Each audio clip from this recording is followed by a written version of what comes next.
Alaska's Seward Peninsula is known for its remoteness, rich history, and vast beauty. The creatures that roam the peninsula's 20,000 square miles must be well adapted to the region's frigid Arctic winters and meager food supply. Muskox, called Umingmak or bearded ones in Inupiaq, are one of Bering Landbridge National Preserve's most unique beasts. In the United States, these animals live only in the northern and western parts of Alaska. About 3,000 muskox live on the peninsula today, after becoming locally extinct in the early 1900s due partly to overhunting and adverse climatic conditions. They graze on tussocks, sedges, wildflowers, and other tundra plants. Muskox have become a part of the subsistence lifestyle that exists on the peninsula, with many residents living primarily off of what the land provides. Seeing a herd of these woolly creatures gives a brief glimpse into prehistoric Ice Age times, and reminds us of the delicate balance existing when humans and animals share the same space. They have very dense, dark brown hair that in the older animals can hang almost all the way to the ground. So all you see is one big lump of dark hair, which looks like a wandering haystack maybe.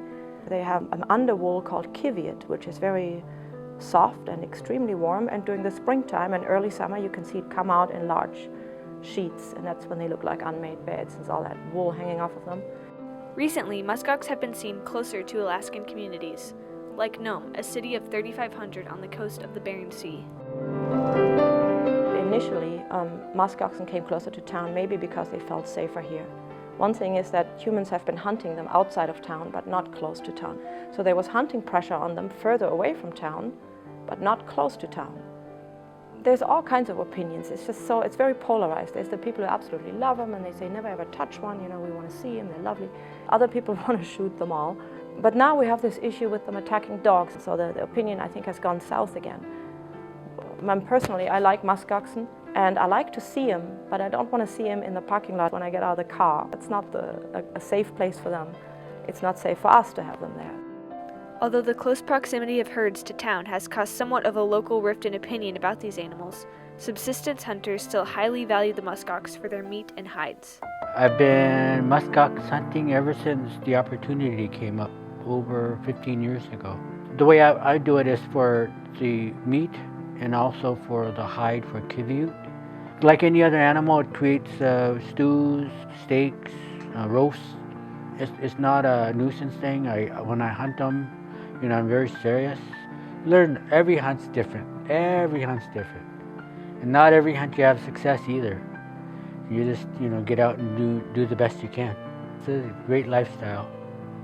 Not only are muskox an important food source for Alaskans, they can also be harvested for their thick undercoats called kiviut. This material can be spun into yarn and made into clothing 8 times warmer than items made of sheep's wool. My name is Kirsten Bay, and I have lived in Nome for 20 years. I like knitting, and it's a really fine fiber. It's a very delicate, soft, lightweight fiber. I like making things. It's fun to do things from sort of start to finish. Kind of the neck warmers, head scarves, headbands are, really good.